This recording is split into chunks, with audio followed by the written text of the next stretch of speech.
আন্তর্জাতিক অপরাধ ট্রাইব্যুনালে শেখ হাসিনা, আনিসুল হক, বেনজির আহমেদ সহ ১৬ জনের বিরুদ্ধে গুমের অভিযোগ দায়ের করেছে বিএনপি। এ সময় ভুক্তভোগীরা জানান, শুধুমাত্র দলটির রাজনীতির সঙ্গে জড়িত থাকার অপরাধে তাদের ওপর চলে নির্যাতন। তদন্ত শেষে যথাযথ আইনি ব্যবস্থা গ্রহণের আশ্বাস দেন চিফ প্রসিকিউটর।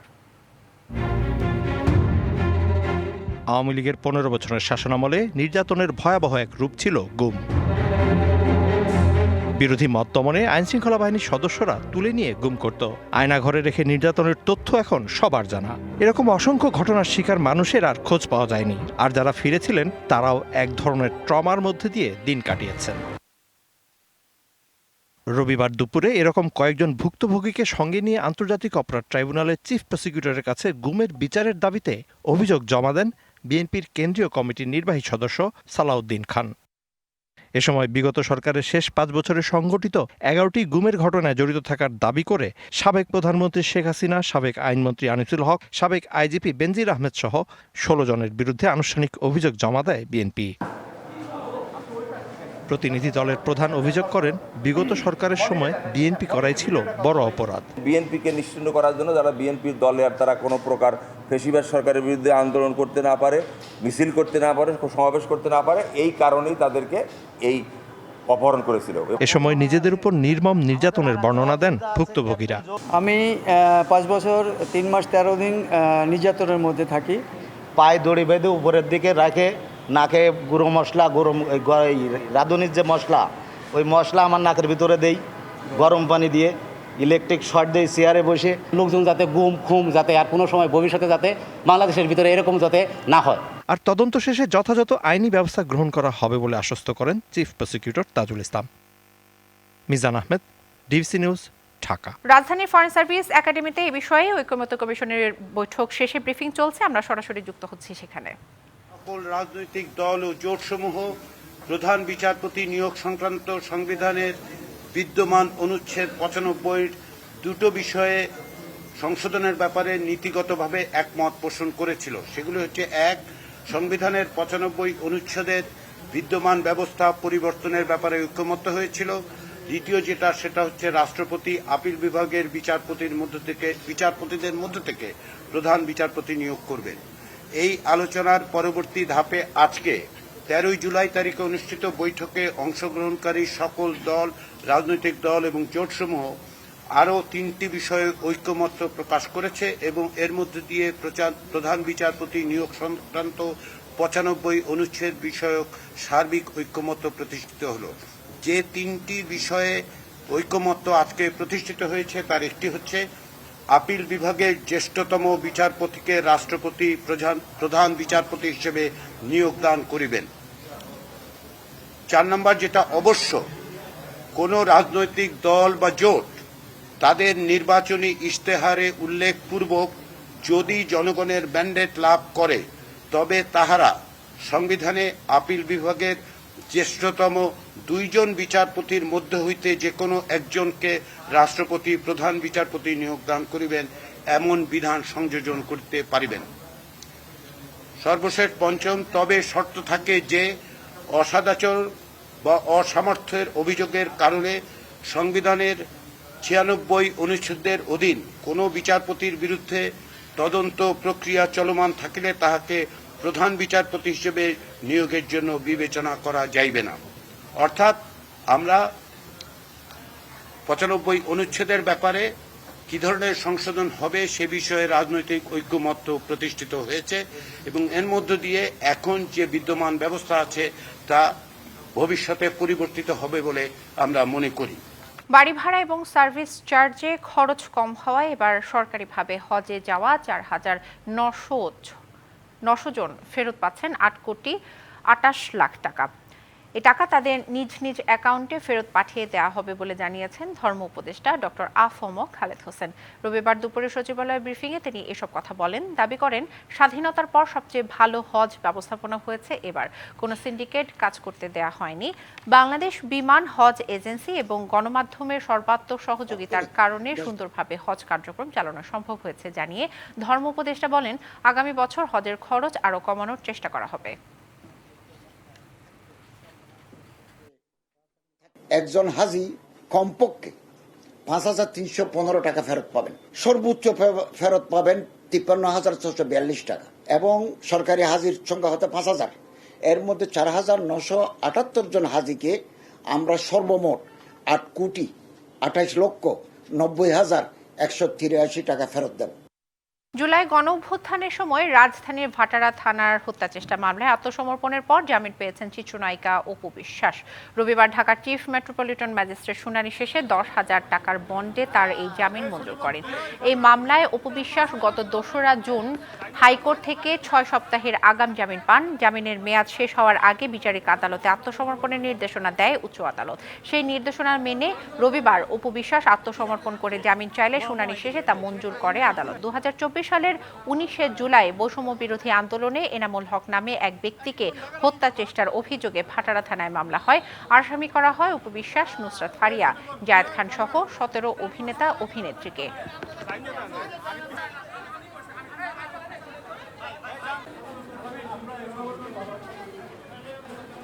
জেলায় জেলায় সংকট সমস্যা, তা থেকে উত্তরণের চ্যালেঞ্জ আর সম্ভাবনার কথা তুলে ধরতে চলছে ডিবিসি এক্সপ্রেস।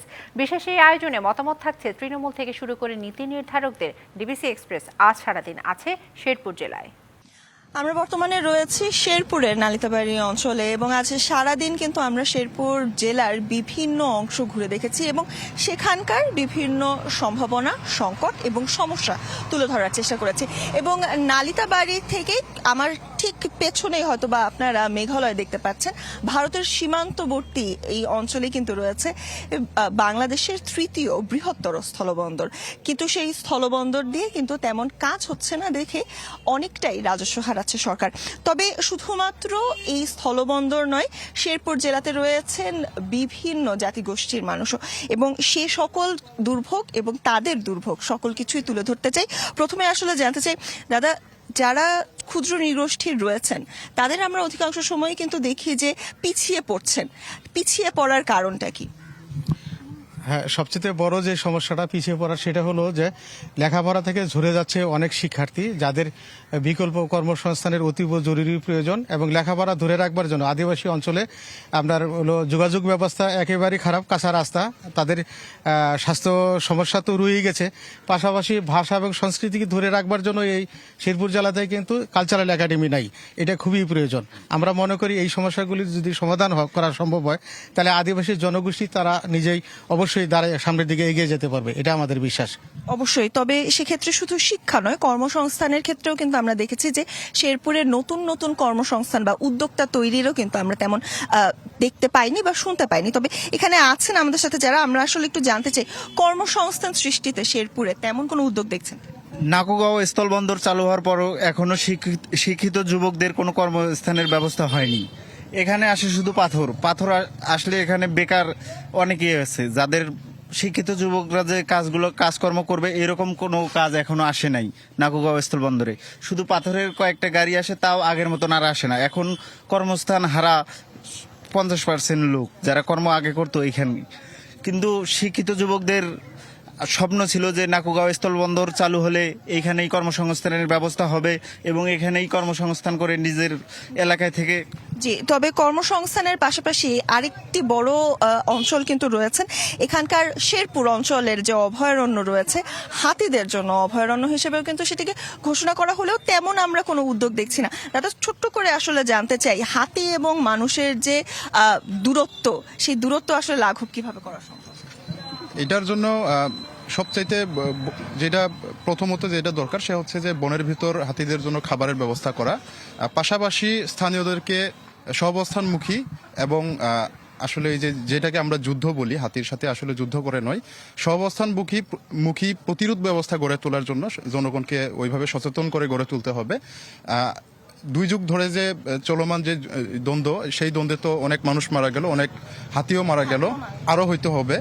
তো এই সময় বনের ভিতর হাতিদের জন্য যেমন খাবারের প্রয়োজন, তেমনি স্থানীয়দেরকে সচেতন করাও জরুরি। আমরা সচেতনতার কথা আসলেও বলছি। সিএসআরএম ডিবিসি এক্সপ্রেস আজ সারাদিন রয়েছে শেরপুর জেলায় এবং আমরা শেরপুরের বিভিন্ন সম্ভাবনা এবং দুর্ভোগ এবং সংকটের কথাও কিন্তু জানাচ্ছি। পরবর্তীতে আবারও যুক্ত হব। সংবিধানের 35 অনুচ্ছেদে বর্ণিত মৌলিক অধিকার সমূহ যেন খর্ব করা না হয়।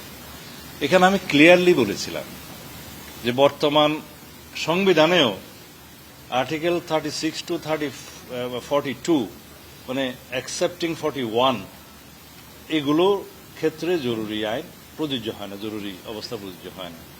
এখানে 41 হচ্ছে ওই ধর্ম পালনের অধিকার, প্রিচিং এর অধিকার ইত্যাদি, এটা কখনো এই জরুরি আইনের আওতায় আসে না, এটা আর্টিকেল 41। একইভাবে 35ও ওখানে উল্লেখ করা নাই। তা আমার যুক্তি ছিল যে এটা অলরেডি বাইরে আছে, জরুরি আইনের বিধানের বাইরে, সেটা আবার এখানে পুনরুল্লেখের আসলে দরকার ছিল না। তো সেটা হচ্ছে বিভিন্ন আদালতে, ট্রাইব্যুনালে মামলা করার অধিকার জনগণের থাকবে এবং নিজের বিরুদ্ধে নিজে সাক্ষী দিতে পারবে না, এরকম অধিকার আছে। আরেকটা বিষয় ওই দিন আলাপে এসেছিল, সেটা হচ্ছে কারো বিরুদ্ধে লাঞ্ছনামূলক, নির্যাতনমূলক, নিবর্তনমূলক কোনো আচরণ করা যাবে না। ওই বিধানটা আসলে আর্টিকেল 35 এর সাবসেকশন 5 উল্লেখ আছে, তারপরেও সেদিন সেটা উল্লেখ করেছিল। তা আমরা সেটা দ্বিমত তখন পোষণ করি না, এই জন্যই যে জনগণ আসলে জানতে চায় যে তার কি কি অধিকার প্রোটেক্টেড থাকবে জরুরি আইন ঘোষণা হলেও, জরুরি অবস্থা ঘোষণা হলেও। সেই জন্য সেই সময় আমি খুব একটা এটা নিয়ে আপত্তি তুলে নেই, বিকজ এটা অলরেডি প্রোটেক্টেড আছে, তারপরেও 18 করতে চাইলে কোনো অসুবিধা ছিল না। কিন্তু আজকে যখন পুরো 35 আর্টিকেলে উল্লেখ করলো, তখন বললাম যে এটা তো অলরেডি জরুরি অবস্থা ঘোষণা করলে আর্টিকেল 35 ওর ভিতরে পড়েই না। তারপরেও যেহেতু সবাই বিবেচনা করেন যে তারপরেও উল্লেখ থাকতে হবে, থাকুক, সেই হিসাবে রাখা। এই হচ্ছে জরুরি আইন সম্পর্কে আজকের ঐক্যমত্য। আর প্রধান বিচারপতি নিয়োগ সংক্রান্ত আপনারা জানেন এর আগেও 1-2 দিন আলোচনা হয়েছে। হাউজে সবাই একমত যে রাষ্ট্রপতির যে সীমাহীন ক্ষমতা প্রধান বিচারপতি নিয়োগের ক্ষেত্রে এখন আছে আর্টিকেল 95-এ, যে বাংলাদেশের যে কোনো নাগরিককে প্রধান বিচারপতি হিসেবে নিয়োগ দেওয়া যায় যদি তার প্রধান বিচারপতি হওয়ার জন্য যে অন্যান্য যোগ্যতা আছে সেগুলো থাকে। Tarique Rahman the hope of Bangladesh বইয়ের মোড়ক উন্মোচন অনুষ্ঠানে কথা বলছেন বিএনপি মহাসচিব মির্জা ফখরুল ইসলাম আলমগীর। সরাসরি যুক্ত হচ্ছে সেখানে। বিএনপি এটা আমাকে অনেকে স্বীকার করবেন কিন্তু জানি না, আমরা পড়তে চাই না। পড়াশোনাটা আমাদের কাছে একটা মানে খুব একটা ভালো বিষয় না, এটাকে বদলাতে হবে, পড়তে হবে বেশি করে। এই যে আজকে ডাক্তার সাহেবের কথা শুনে আমরা সবাই খুব খুশি হলাম, মাহবুবুল্লাহ সাহেবের কথা শুনে সবাই খুব খুশি হলাম, মাহাদিনের কথা শুনে সবাই খুব খুশি হলাম। এরা কিন্তু পড়াশোনা করে ওই কথাগুলো বলছেন, যেটা শুনে আমরা আপনার সমৃদ্ধ হচ্ছি, ভালো লাগছে। তো সেই পড়াশোনাটা যত বাড়ানো যাবে তত কিন্তু লড়াইটা তত শক্ত করে করা যাবে, এই কথাটা আমাদেরকে মনে রাখতে হবে। এবং পড়তে হবে সব বিষয়ে, সব বিষয়ে, শুধুমাত্র একটা বিষয়ে পড়লে হবে না। ওরা কি বলছে সেটাও পড়তে হবে, ওরা কি জায়গায় একটা আক্রমণ করছে সেটাও জানতে হবে, একই সঙ্গে আমি কি বলবো, কিভাবে উত্তর দেব, সেই বিষয়গুলো আমাকে জানতে হবে।